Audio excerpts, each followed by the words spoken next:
Hello students, welcome back to our YouTube channel amplitude classes. आज की class बहुत ही ज्यादा स्पेशल होने वाली है। आज की क्लास में बेसिकली हम सेंट्रीपिटल फोर्स, कोरिलियस फोर्स और सेंट्रीफ्यूगल फोर्स के पीछे की फिजिक्स को समझेंगे।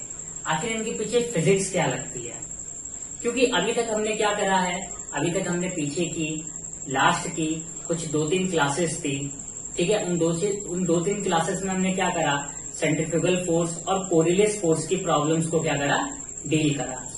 उन प्रॉब्लम्स को कैसे अप्रोच करनी है, उन प्रॉब्लम्स को कैसे सॉल्व करनी है, वो सारी चीजें हमने सीखी, ठीक है। उन कोरिलियस फोर्स और सेंट्रीफ्यूगल फोर्स से रिलेटेड प्रॉब्लम्स को सॉल्व करने के लिए सबसे पहले हमने इन दोनों ही फोर्सेस के फॉर्मूले को लिखा।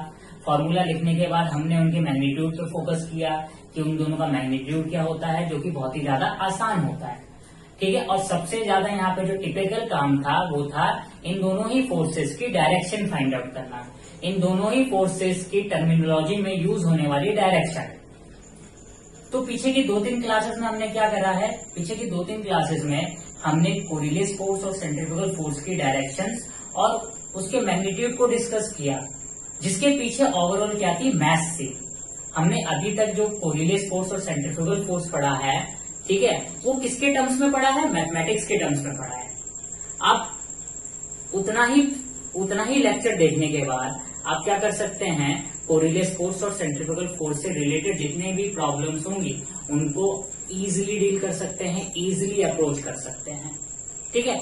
और 98% प्रॉब्लम्स आपकी क्या हो सकती है, बहुत इजी वे में सॉल्व हो सकती है, जो लास्ट की 2-3 क्लासेस हमने करी है उनको देखने के बाद, ठीक है। बट वी आर फिजिसिस्ट, हम लोग फ्यूचर फिजिसिस्ट है, और हम लोग बिकॉज बीटेक नहीं कर रहे हैं, हम एमएससी कर रहे हैं और या फिर बीएससी कर रहे हैं। और बीएससी फिजिक्स या एमएससी फिजिक्स का मतलब होता है उस फिजिक्स को फील करना, सिर्फ क्वेश्चन करना, ट्रिक से क्वेश्चन कर लेना, ठीक है। ये एक अच्छे फिजिक्स स्टूडेंट या फिजिक्स लर्नर या फिजिक्स लवर्स की क्या होती है, निशानी नहीं होती। अगर आप फिजिक्स लवर हो तो आपको क्या करना है, फिजिक्स को फील करना है। और उस फिजिक्स को फील करने के लिए आपको फिजिक्स की मैथमेटिक्स तो सीखनी पड़ेगी। किसी भी टॉपिक की मैथमेटिक्स आप सीखोगे, डेफिनेटली सीखोगे, बिकॉज विदाउट मैथमेटिक्स आप फिजिक्स को डील नहीं कर सकते हो। बट उसके साथ साथ आपको उस कॉन्सेप्ट के पीछे की फिजिक्स को भी समझना पड़ेगा। अगर आप उस कॉन्सेप्ट के पीछे की फिजिक्स को समझेंगे तो क्या होगा, आप उस कॉन्सेप्ट को, उस टॉपिक को अपनी जनरल लाइफ में फील करोगे, ठीक है। अदरवाइज वही होगा, क्या होगा कि कोई प्रॉब्लम आई, आप किसी एंट्रेंस एग्जाम में बैठे हुए हैं और उस प्रॉब्लम को क्या कर देंगे, सॉल्व कर लेंगे। देखिए ये काम तो 11th और 12th का स्टूडेंट भी आईआईटी जेईई के एग्जाम में करता है, बट हम लोग आईआईटी जेईई से 2 स्टेप आगे हैं। मतलब लेवल कम है बेसिकली टीआईएफआर आईआईटी जेईई का कंपैरिजन टू आईआईटी जेईई के, ठीक है। बट हम लोग फिजिक्स को फील करते हैं, फिजिक्स को समझने की कोशिश करते हैं, फिजिक्स के पीछे की फिजिक्स को समझते हैं, ना कि सिर्फ और सिर्फ मैथमेटिक्स में रह जाते हैं। तो देखिए मैथमेटिक्स सीखना जरूरी है, मैथमेटिक्स नहीं सीखेंगे पीछे की फिजिक्स के पीछे की, तो आप प्रॉब्लम्स को अप्रोच नहीं कर पाएंगे। तो हमने यहाँ मैथमेटिक्स तो सीख ली, किसकी, कोरिलियस फोर्स और सेंट्रीफ्यूगल फोर्स की। आज की क्लास में हम इन दोनों ही फोर्सेस के पीछे की फिजिक्स को समझेंगे। और अगर आप ये पूरा वीडियो देखेंगे तो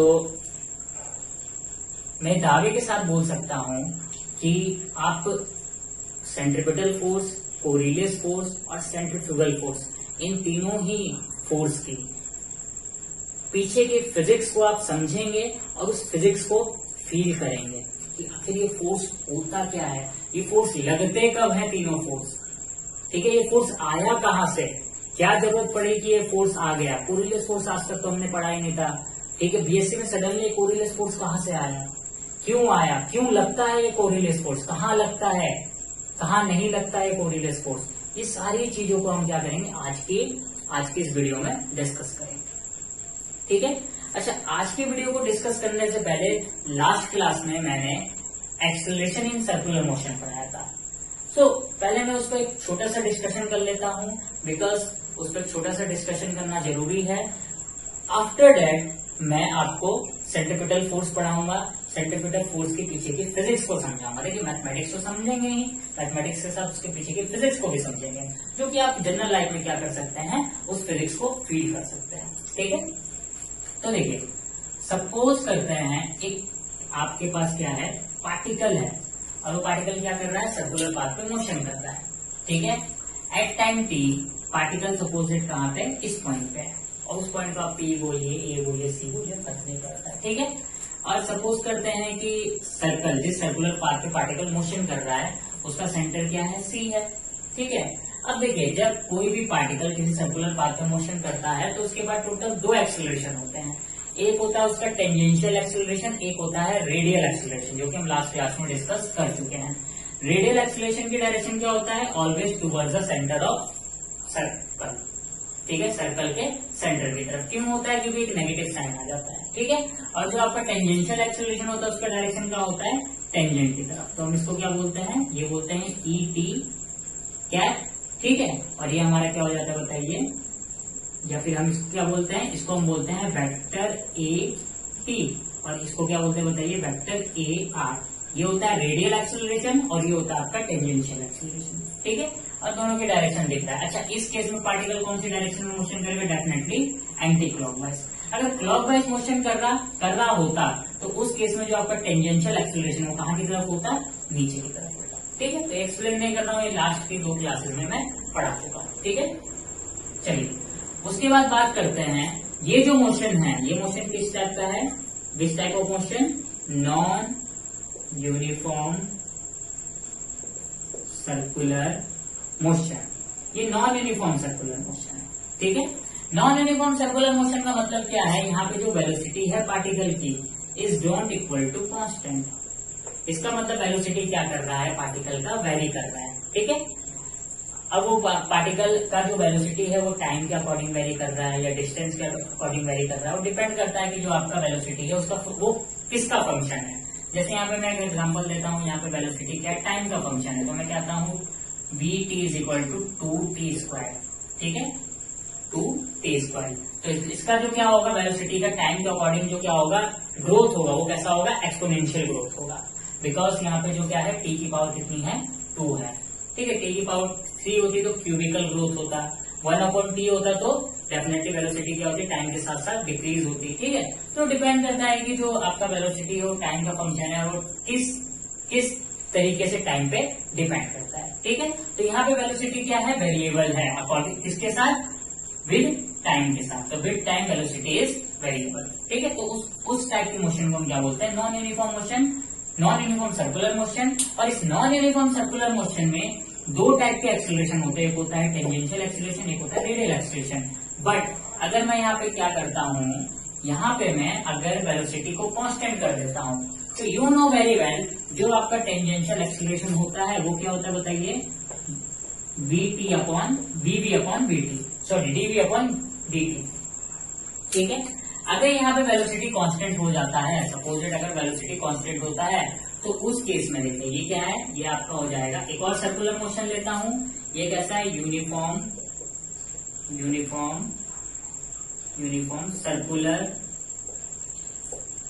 सर्कुलर मोशन। इट्स मीन इस पे जो वेलोसिटी होगी वो क्या होगी, कांस्टेंट होगी। ठीक है, क्लियर हो रहा है। अगर इस पे वेलोसिटी कांस्टेंट है, तो देखिए जब ये पार्टिकल यहाँ पे होगा तो इस पे 2 टाइप्स के एक्सेलरेशन होंगे। एक हो जाएगा आपके पास ए टी, ठीक है, जिसकी वैल्यू क्या होगी, DV upon D T.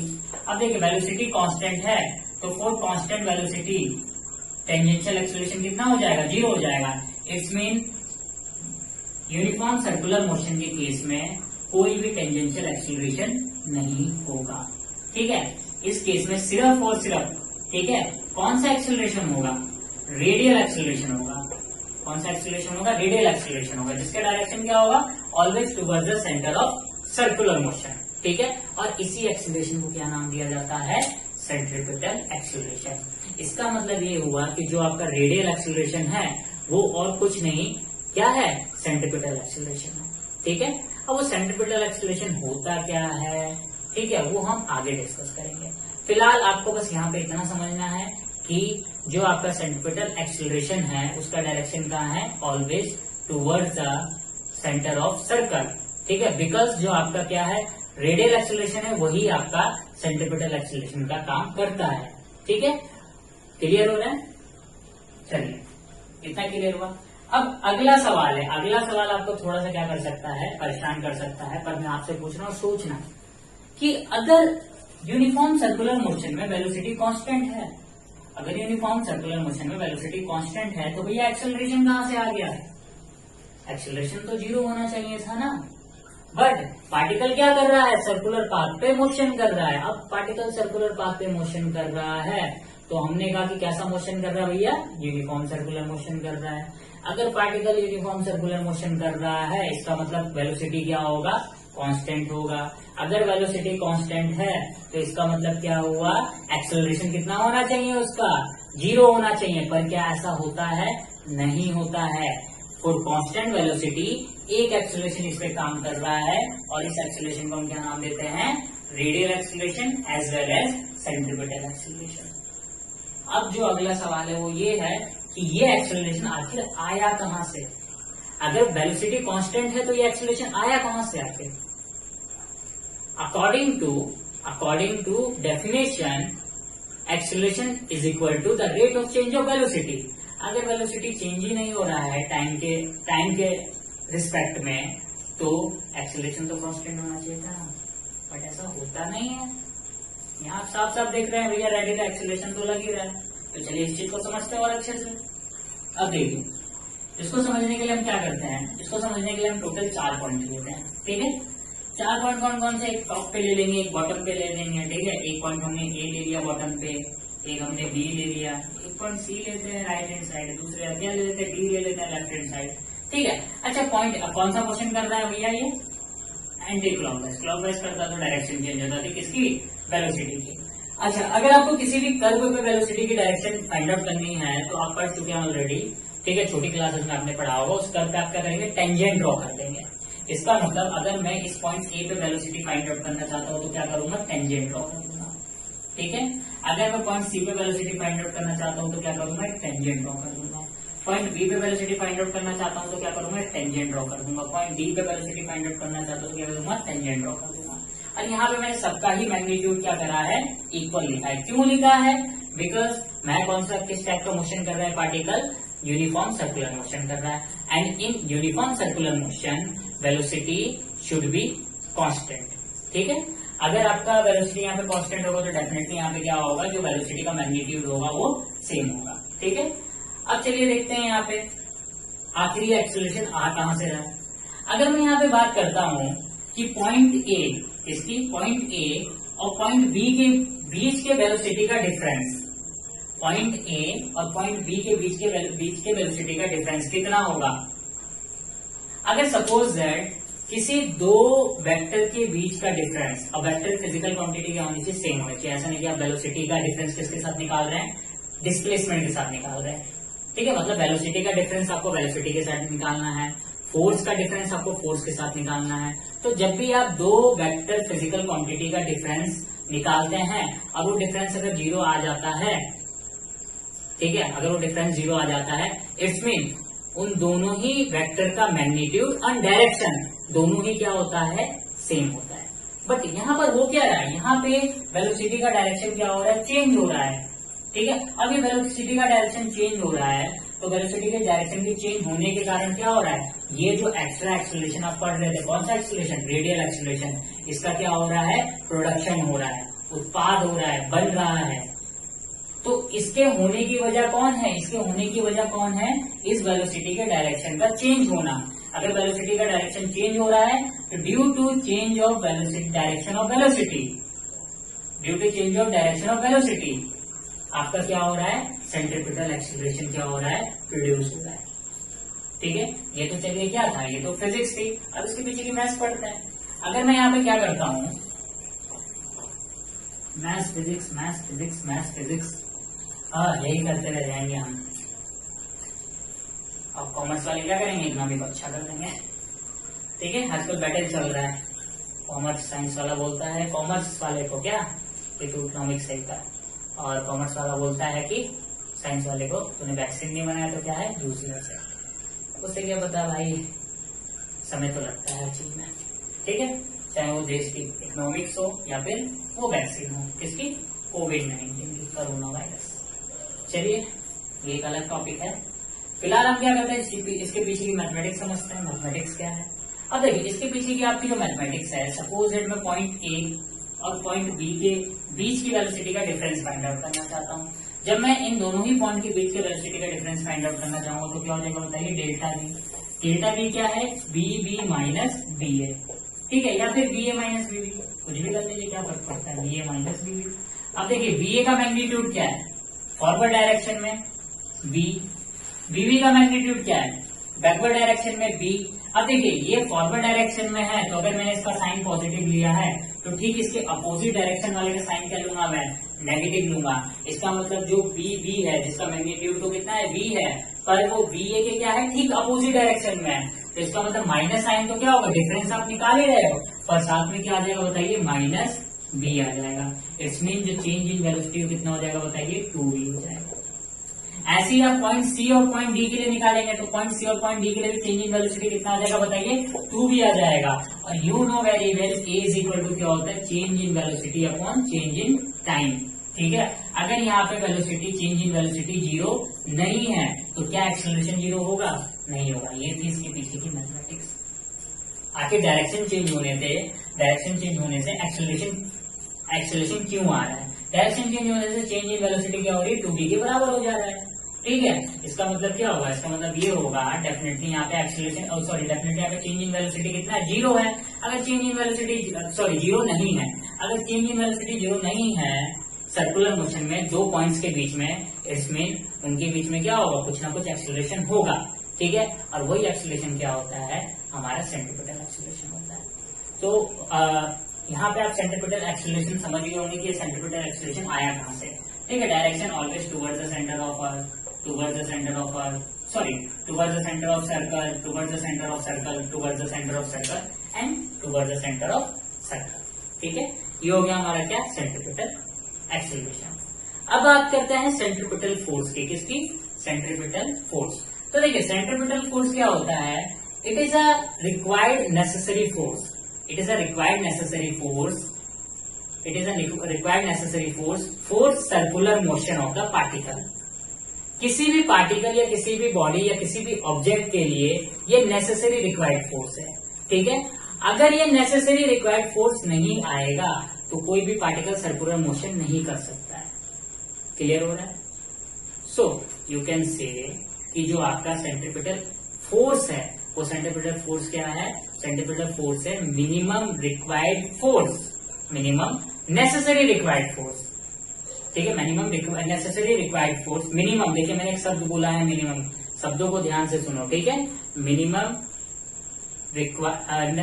Required necessary force for circular motion of the particle, it's called centripetal force. अगर इस मिनिमम रिक्वायर्ड फोर्स से कम फोर्स किसी पार्टिकल के पास है तो वो कभी भी क्या करेगा, सर्कुलर मोशन नहीं कर सकता है।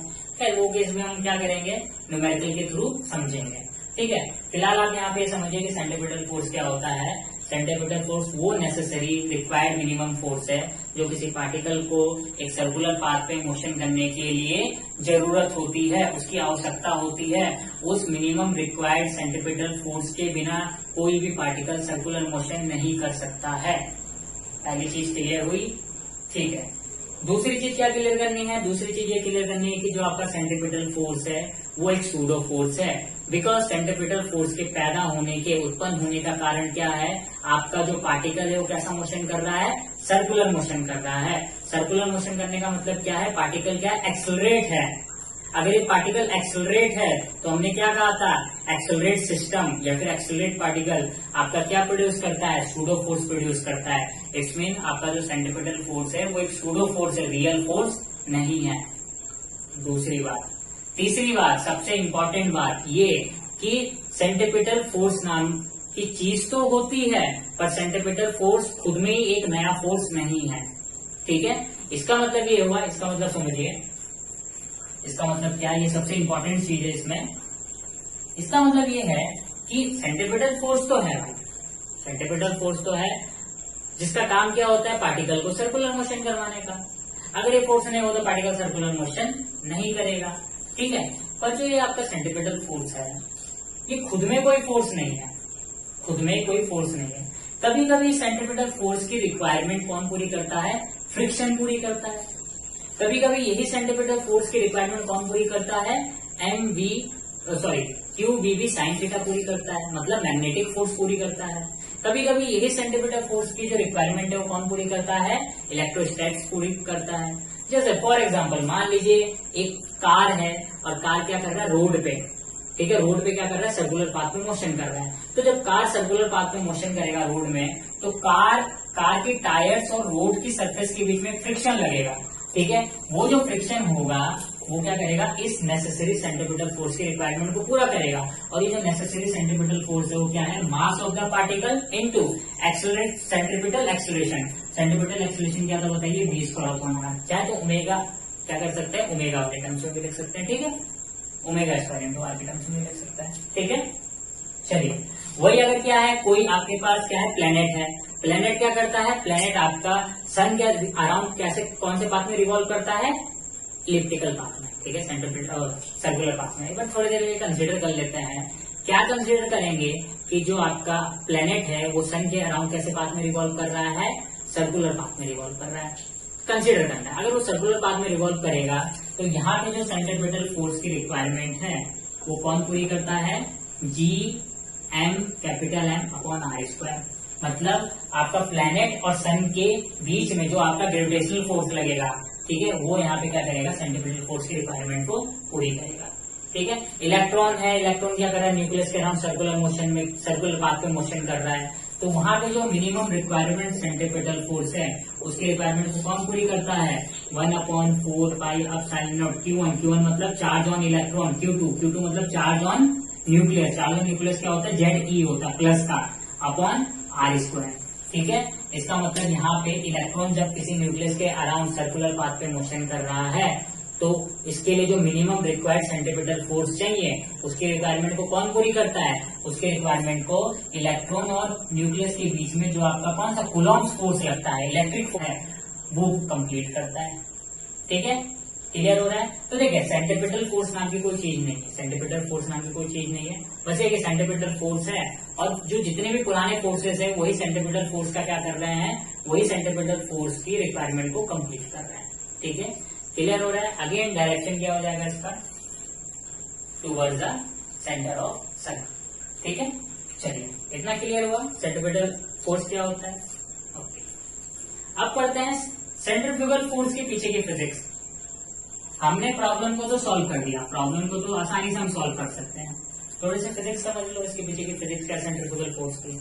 इसलिए आज मैं थोड़ा धीरे पढ़ा रहा हूँ, धीरे इसलिए पढ़ा रहा हूँ क्योंकि फिजिक्स और मैथ्स को समझाने में थोड़ा फर्क होता है। मैथ्स आप फटाफट कर सकते हो पर फिजिक्स क्या है, फिजिक्स को आप एकदम नहीं कर सकते हो, फिजिक्स को समझने के लिए थोड़ा सा टाइम लगता है, इसलिए मैं थोड़ा धीरे धीरे बोल रहा हूँ, ठीक है। अदरवाइज क्या वही मैं राजधानी एक्सप्रेस की स्पीड से चलता, ठीक है। अब कब लेक्चर शुरू होता कब खत्म होता ये तो मुझे भी नहीं पता चलता है, ठीक है।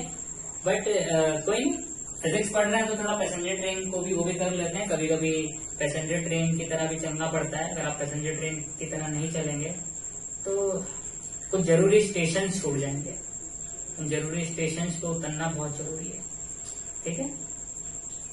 चलिए अब देखिए हम क्या पढ़ेंगे, अगला जो हमारा है टॉपिक वो है सेंट्रीफ्यूगल फोर्स के पीछे की फिजिक्स। मैथमेटिक्स में हम सेंट्रीफ्यूगल फोर्स पढ़ चुके हैं भैया, इतना मुझे पता है। सेंट्रीफ्यूगल फोर्स से रिलेटेड कोई भी प्रॉब्लम आएगा, जिसने मेरा फर्स्ट लेक्चर देखा है वो क्या कर देगा, उसको गोली से उड़ा देगा, मतलब प्रॉब्लम को यार इंसान को नहीं, ठीक है। मतलब इजिली अप्रोच कर सकता है और 90% पॉसिबिलिटी है कि वो प्रॉब्लम सॉल्व हो जाएगी। पर उसके पीछे की फिजिक्स क्या है, देखिए उसके पीछे की फिजिक्स समझने के लिए आपको क्या करना पड़ेगा, एक छोटा सा एग्जाम्पल लेना पड़ेगा। एग्जाम्पल क्या है, एग्जाम्पल ये कि एक कंटेनर है, ठीक है, ये कंटेनर है। कंटेनर में सपोज दैट अमन भैया है हमारे, कौन है ये, विकास का पहिया अमन भैया, ठीक है, विकास का पहिया अमन भैया है।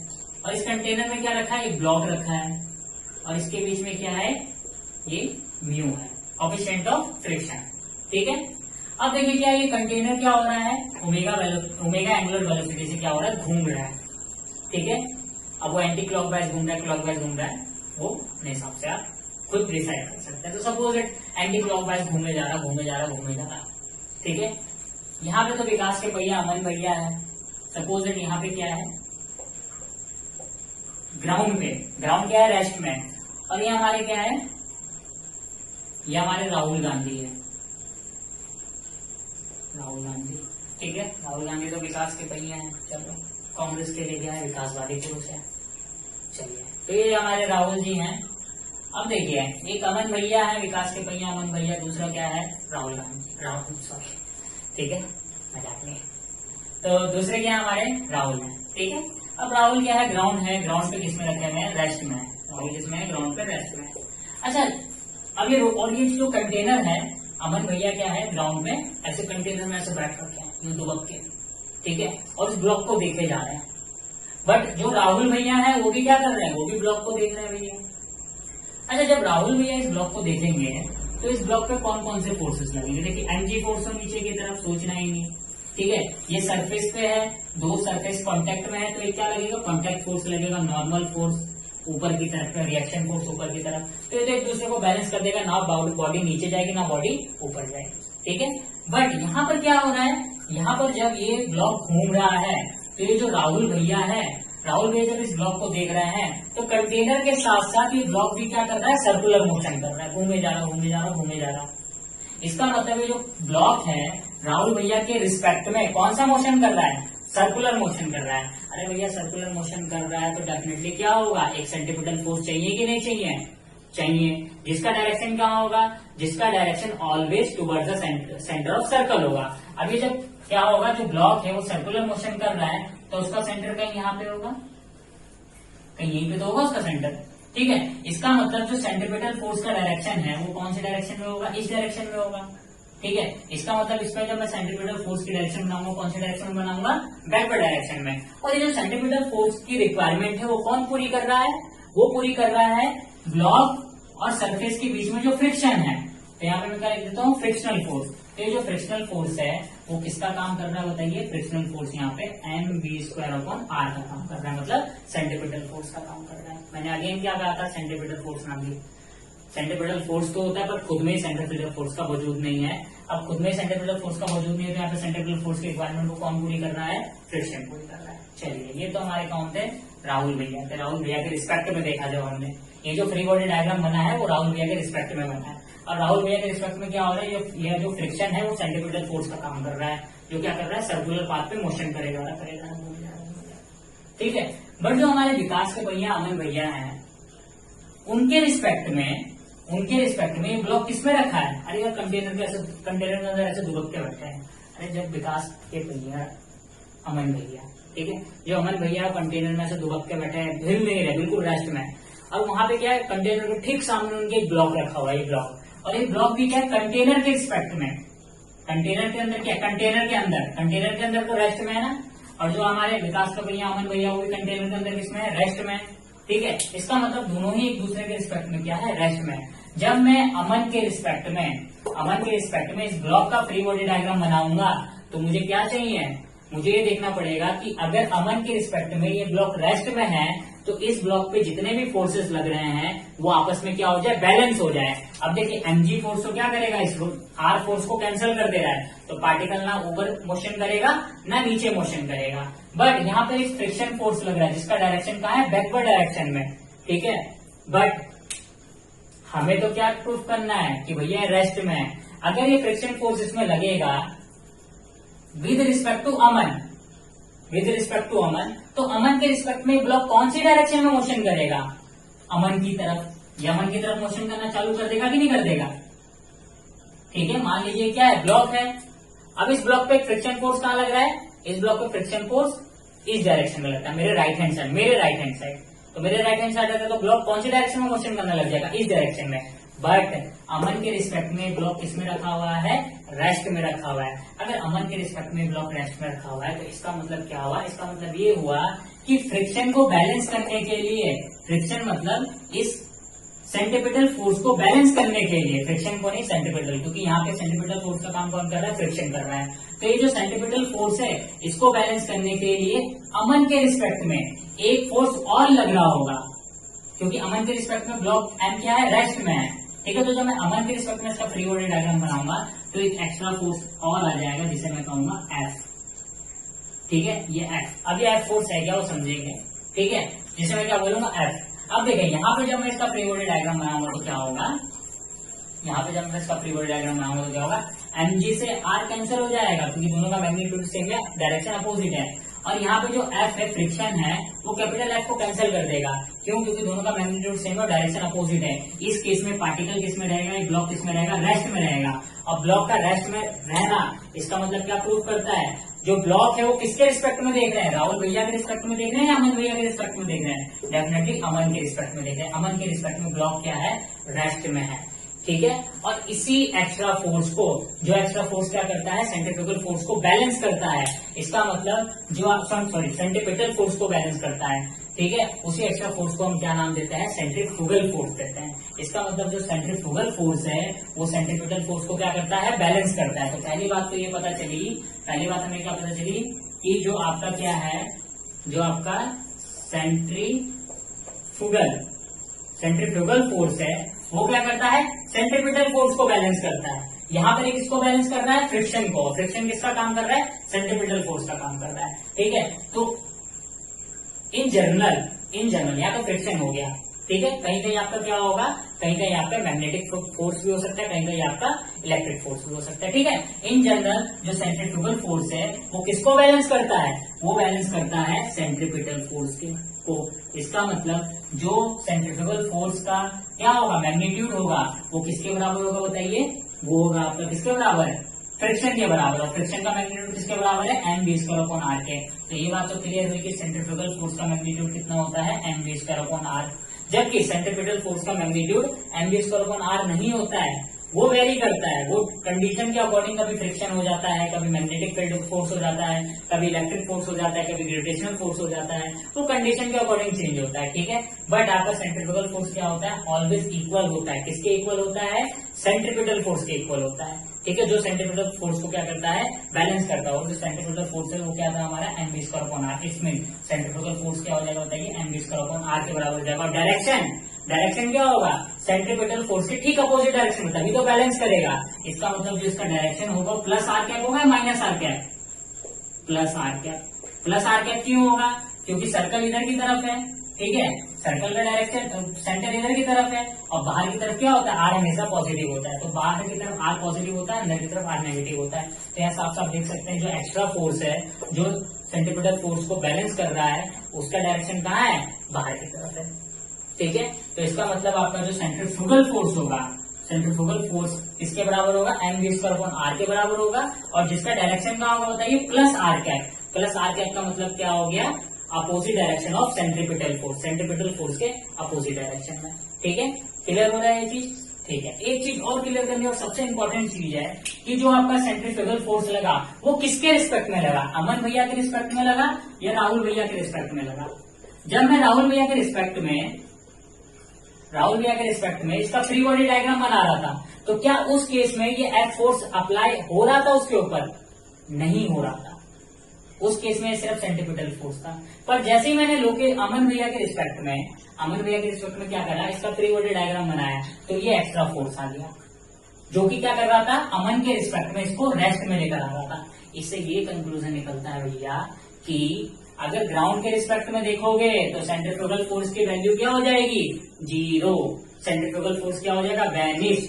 ग्राउंड के रिस्पेक्ट में सेंट्रीफ्यूगल फोर्स नहीं होता है।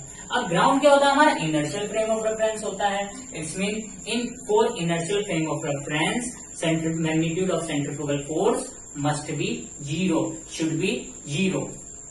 देखिए बहुत इंपॉर्टेंट बात बोल रहा हूं मैं, ठीक है, इसी फिजिक्स की बात कर रहा था। But for non-inertial frame of reference, the magnitude of the centrifugal force is equal to mv square upon r and the direction of the centrifugal force is always direction of centrifugal force is positive direction of r cap.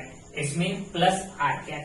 ठीक है, you can say the opposite direction of centrifugal force. ठीक है, clear हो रहा है? तो एक बार ध्यान रखना है इस बात को, क्या ध्यान रखना है कि जो आपका सेंट्रीफ्यूगल फोर्स है वो ग्राउंड के रिस्पेक्ट में कितना है, ग्राउंड के रिस्पेक्ट में जो सेंट्रीफ्यूगल फोर्स है, सेंट्रीफ्यूगल फोर्स ग्राउंड के रिस्पेक्ट में कितना है, 0 है.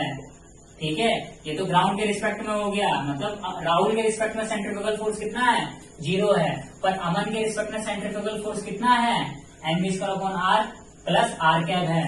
अमन जो है, अमन क्या है, रोटेटिंग फ्रेम में बैठा हुआ है. तो अगर आप रोटेटिंग फ्रेम में बैठे हुए हो तभी आप सेंट्रीफ्यूगल फोर्स को क्या करोगे, फील करोगे. ठीक है, अदरवाइज अगर आप ग्राउंड पे हो तो ग्राउंड पे सेंट्रीफ्यूगल फोर्स की कोई अहमियत नहीं है, कोई वैल्यू नहीं है. ठीक है, अब भैया झूला झूलते हो ना, तो झूला क्या करता है, झूला सर्कुलर मोशन कराता है कि नहीं कराता है. तो जब झूला सर्कुलर मोशन करवाता है तो झूले के अंदर जो बैठा है वो सेंट्रीफ्यूगल फोर्स को फील करेगा या ग्राउंड पे खड़े होकर आप सेंट्रीफ्यूगल फोर्स को फील करोगे. अरे ग्राउंड पे खड़े होकर आप थोड़ा सेंट्रीफ्यूगल फोर्स को फील करोगे, जो झूले में बैठा होगा वही तो सेंट्रीफ्यूगल फोर्स फील करेगा. इसका मतलब सेंट्रीफ्यूगल फोर्स कौन फील करता है, जो अंदर बैठा होता है. किसके रिस्पेक्ट में फील करता है, जो अंदर बैठा होता है.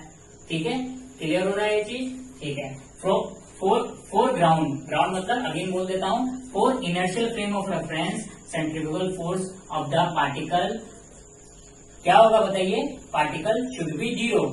ठीक है, और फॉर रोटेटिंग फ्रेम, ठीक है, या with respect to rotating frame या with respect to non inertial frame of reference. Rotating frame को also called is non inertial frame of reference. With respect to non inertial frame of reference, ठीक है, जो particle पे क्या होगा, centrifugal force होगा, उसका मैग्नीट्यूड होगा mv स्क्वायर r और डायरेक्शन जो होगा प्लस r कैप. ठीक है, चलिए सेंट्रीफ्यूगल फोर्स की कहानी खत्म.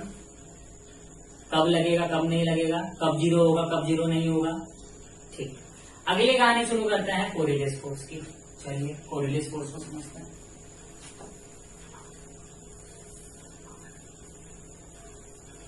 अब भैया कोरिलेस फोर्स को तो समझना पड़ेगा, नहीं समझेंगे तो कैसे बात बनेगी. चलिए कोरिलेस फोर्स की प्रॉब्लम्स को अप्रोच करना आप सीख चुके हैं पहली क्लास में. डायरेक्शंस कैसे फाइंड आउट करते हैं वो आप ऑलरेडी सीख चुके हैं.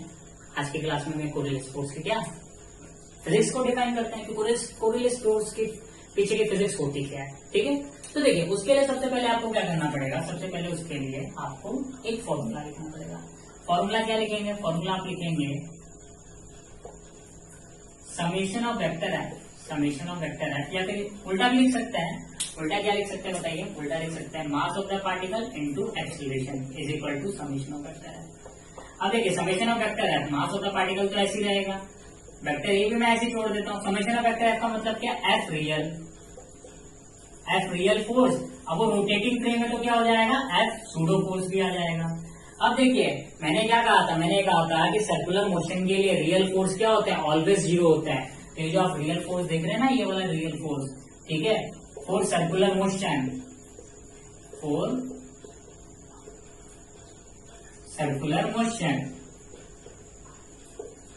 The real force is equal to 0. Real force हमेशा क्या होता है, 0 होता है. आंख बंद करके लिख देना भैया, ये पूछ सकता है. अगर आपसे पूछेगा for circular motion real force should be, तो क्या लिखोगे, इज ऑलवेज 0. ऑलवेज 0 होता है. ठीक है, अब तो रियल फोर्स 0 हो गया तो क्या हो जाएगा बताइए, mass of the particle into acceleration of the particle is equal to F pseudo. अब देखते हैं इसको टोटल कितने सूडो फोर्स लग रहे हैं. देखिए मास तो मास ही रहेगा, डिस्कशन का विषय नहीं है. ठीक है, एक्सीलरेशन कितना होगा सर्कुलर मोशन के लिए, सर्कुलर मोशन के लिए एक्सीलरेशन होता है omega square into R minus R cap. अरे माइनस आर कैप होता है कि नहीं होता, एक्सीलरेशन क्या होता है, सेंट्रीपिटल एक्सीलरेशन. ठीक है, इज इक्वल टू, अब जो सूडो फोर्स है उसका सूडो फोर्स कौन सा लग रहा था, अरे इस पार्टिकल पे सूडो फोर्स कौन सा लग रहा था बताइए, सेंट्रीफ्यूगल फोर्स लग रहा था कि नहीं लग रहा था, जो अपोजिट डायरेक्शन में लग रहा था. इसका मतलब सेंट्रीफ्यूगल फोर्स. और जो आपका सेंट्रीफ्यूगल फोर्स है उसका मैग्नीट्यूड क्या होता है, M omega square into R. ठीक है, बट डायरेक्शन क्या होता है बताइए, प्लस आर क्या. ठीक है, अब भैया कुछ गड़बड़ नहीं लग रही है, कुछ गड़बड़ लग रही है कि नहीं लग रही है बेटा, बताओ सब क्या गड़बड़ लग रही है, गौर से देखो इक्वेशन को. ये इक्वेशन इक्वल नहीं है, इक्वल क्यों नहीं है? क्योंकि यहाँ पे देखिए नेगेटिव साइन है, इस नेगेटिव साइन को मैं क्या करता हूँ, यहाँ लिख देता हूँ। तो देखिए लेफ्ट हैंड साइड में क्या minus M omega square into R cap, और राइट हैंड साइड में क्या plus M omega square R into R cap. Right hand side is not equal to left hand side. अब भैया इसको बराबर भी तो करोगे।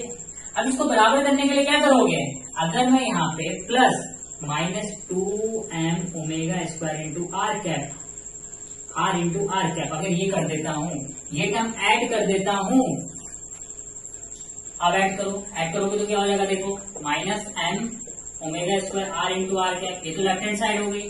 राइट हैंड साइड अगर इसको इसमें से माइनस करोगे तो कितना आ जाएगा बताइए, minus R omega square into R cap. अब ये दोनों साइड बराबर हो गई कि नहीं होगी?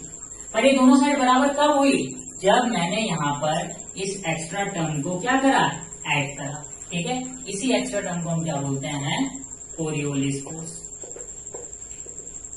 इसी एक्स्ट्रा टर्म को हम क्या बोलते हैं, कोरियोलिस फोर्स। तो कोरियोलिस फोर्स का जो जन्म हुआ वो क्यों हुआ, वो इस कारण हुआ भैया, इस इक्वेशन के कारण जन्म हो गया इसका। अच्छा चलिए, जन्म मरण तो पढ़ ही लिया कि जन्म कैसे हुआ, कैसे आया, कैसे नहीं आया। अगर मैं इसको सिर्फ इतने में छोड़ देता, इसको ऐड नहीं करता, तो उस केस में क्या होता है, left hand side is not is equal to right hand side. इसका मतलब ये इक्वेशन गलत हो जाती। इसको सही करने के लिए मुझे क्या करना पड़ेगा, यहाँ पे एक एक्स्ट्रा फोर्स ऐड करना पड़ेगा। यही एक्स्ट्रा फोर्स हमारा क्या हुआ, अगेन रियल फोर्स तो हो नहीं सकता क्योंकि real force is always zero for circular motion. तो ये क्या होगा, अगेन सूडो फोर्स होगा, और सूडो फोर्स क्या होता है, कोरियोलिस फोर्स होता है। ठीक है, अभी माइनस साइन का इंपॉर्टेंस समझ में आया, ऐड किया है पर वो माइनस साइन इसलिए लगाया, तो इसलिए मैंने कहा था कि माइनस साइन की बहुत इंपॉर्टेंस है। ठीक है, फर्स्ट लेक्चर जिसने मेरा देखा होगा, वो माइनस साइन इसलिए आया था क्योंकि वहाँ ऐड तो होता है पर विद माइनस साइन ऐड होता है। विद माइनस साइन ऐड होगा तभी इक्वेशन क्या होगी, सेटिस्फाइड होगी। क्लियर हो रहा है ये चीज? चलिए, अब यार सिर्फ इतने से तो काम नहीं चलाएंगे ना, थोड़ा सा और आगे बढ़ाते हैं, थोड़ा और सीखते हैं कोरियोलिस फोर्स के बारे में। ये तो क्या हो गया, छोटी सी बात होगी, कहाँ से पैदा हुआ, कहाँ से आया, क्यों आया, क्या जरूरत थी। इसलिए जरूरत थी भैया इक्वेशन बैलेंस करवाना था, बेचारे को आना जरूरी था, नहीं आता तो इक्वेशन बैलेंस कैसे होता। ठीक है, अब ये जानते हैं कि लगता कब है। इसको जानने के लिए देखो क्या करोगे, एक छोटा सा एग्जांपल देता हूं। ये मैं न्यूमेरिकल करवा चुका हूं। ये क्या है, एक डिस्क है, और ये डिस्क क्या कर रहा है, anti clockwise omega velocity, sorry angular velocity से क्या कर रहा है, मोशन कर रहा है, सर्कुलर मोशन कर रहा है।